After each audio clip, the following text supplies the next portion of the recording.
Franciscus sebut keluarga Eki minta foto-foto kecelakaan kasus Vina 2016 dihapus. Teman dekat Muhammad Rizky alias Eki, Franciscus Marbun mengungkap fakta baru usai sidang peninjauan kembali, PK, terpidana kasus Vina di Pengadilan Negeri Cirebon pada Jumat, tanggal 20 September tahun 2024. Franciscus mengungkap sempat diminta keluarga Eki untuk menghapus foto-foto saat kecelakaan pada 2016 silam. Diceritakan Franz, awalnya ia mengetahui kecelakaan yang menimpa Eki melalui status di aplikasi BBM, BlackBerry Messenger. Saya dekat dengan Eki. Awalnya saya bisa tahu kalau Eki kecelakaan terus meninggal. Saya lagi nongkrong di Warpat, warung depan SMAN 4 Cirebon. Tiba-tiba, jam 11 malam, dapat kabar ada notifikasi di status BBM, RIP Eki. Saya tanya ke orang yang buat status itu, sebelum dijawab, ada status lain muncul. Saya tanya lagi. Akhirnya pembuat status itu kirim foto almarhum Eki di Jembatan Talun, ujar Franciscus saat diwawancarai selesai sidang, Jumat, tanggal 20 September tahun 2024. Ia dan teman-temannya sempat berniat menuju ke lokasi kejadian di Jembatan Talun, namun kemudian memutuskan langsung menuju rumah sakit setelah mendengar kabar bahwa Eki sudah berada di ruang jenazah. Franciscus juga sempat melihat jenazah Eki dan menggambarkan luka parah di bagian kepala. Pada hari ketiga setelah kematian Eki, Franciscus mendengar kabar bahwa teman-temannya yang memiliki foto atau video Eki diminta oleh keluarga untuk menghapusnya. Waktu itu saya tidak berpikir panjang, karena ya sudah, biar Eki tenang dan kita sudah ikhlas kalau almarhum meninggal karena kecelakaan, ucapnya. Franciscus mengakui bahwa pada saat itu dirinya tidak memikirkan adanya dugaan pembunuhan. Waktu itu belum ada kepikiran soal isu pembunuhan, masih tenang, jelas dia. Ketika ditanya mengapa baru sekarang ia berani bersaksi di persidangan, Franciscus pun menjelaskan. Kenapa saya baru memberikan kesaksian sekarang? Karena waktu itu mungkin umur saya belum dewasa. Kedua, waktu itu saya tidak dicari sama penyidik. Mungkin kalau dicari dan diminta, saya juga beri kesaksian, katanya. Dalam sidang yang dipimpin Hakim Ari Ferdian, Franciscus hadir sebagai saksi bersama dua teman Eki lain, Arta Anoraga Japang dan Muhammad Anwar. Sebelum mengakhiri kesaksiannya, Franz bersama Anwar dan Arta meminta izin untuk meminta maaf ke para terpidana. Kami sebagai teman-teman Eki, kami ingin meminta maaf secara langsung, mungkin pada tahun itu, kalau kami semua hadir, keputusannya gak bakal kayak gini, kata Franciscus. Hakim pun mempersilakan para terdakwa untuk maju menemui tiga Franciscus, Anwar dan Arta. Mereka berpelukan satu persatu hingga membuat suasana sidang menjadi hening. Pemandangan berbeda saat Franz bertemu dengan Rivaldi alias Ucil yang sama-sama anggota geng motor XTC. Mereka berpelukan sambil memberikan isyarat lambang XTC. Usai momen itu, Arta lalu berdiri dan mengucapkan permohonan maaf kepada keluarga para terpidana. Saya sekalian mau minta kepada semua orang tua pemohon, baik secara pribadi maupun teman-teman saya. Saya juga mewakili almarhum Eki dan almarhumah Vina. Kalau saya menjadi saksi pada tahun 2016, mungkin tidak seperti ini, kata Arta dengan suara bergetar. Sidang hari ke-7 ini resmi ditutup pada pukul 19 waktu Indonesia Barat, dengan ahli digital forensik, Dr. Rismon Nasiholan, menjadi saksi terakhir yang dihadirkan.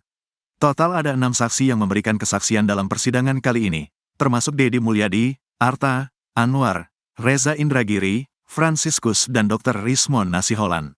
Sidang PK akan dilanjutkan pada Senin, tanggal 23 September tahun 2024, dengan agenda menghadirkan saksi-saksi lainnya.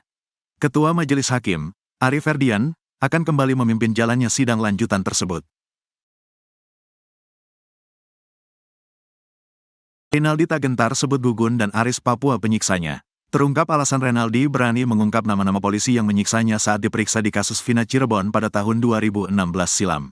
Saat menjadi saksi sidang peninjauan kembali, PK, terpidana kasus Vina di Pengadilan Negeri Cirebon pada Rabu, tanggal 18 September tahun 2024, Renaldi kembali menyebut ada 3 nama polisi yang menyiksanya, yakni Ibtu Rudiana, Aris Papua dan Gugun. Ibtu Rudiana diakuinya memukulnya saat dia dan para terpidana, dulu masih belum ditetapkan tersangka, berada di Polres Cirebon Kota.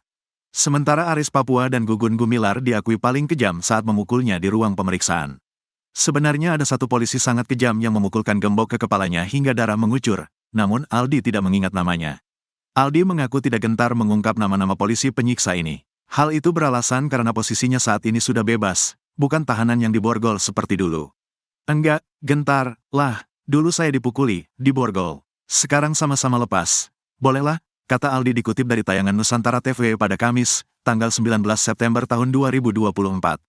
Dikatakan Aldi, Kalau dulu dia dipukuli tidak melawan karena diborgol, saat ini dia tidak akan tinggal diam. Dia pun siap jika harus diadu di ring dengan polisi-polisi itu. Dulu dia melakukan itu gak ada hukum ada tapi polisi seenaknya.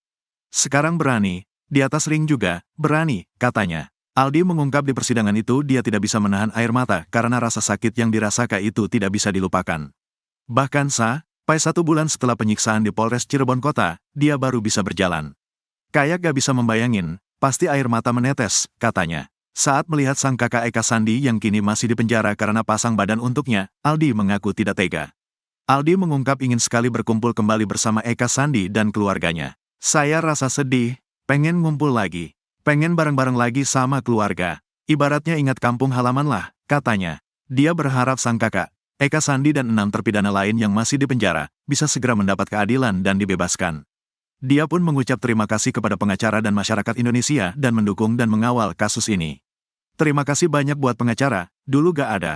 Buat masyarakat Indonesia sudah mendukung. Dulu dicaci maki, sekarang udah enggak, ungkapnya. Sementara dalam alam pengakuannya di sidang PK terpidana kasus Vina Cirebon, Aldi mengaku pada tanggal 27 Agustus tahun 2016 dia berada di rumah.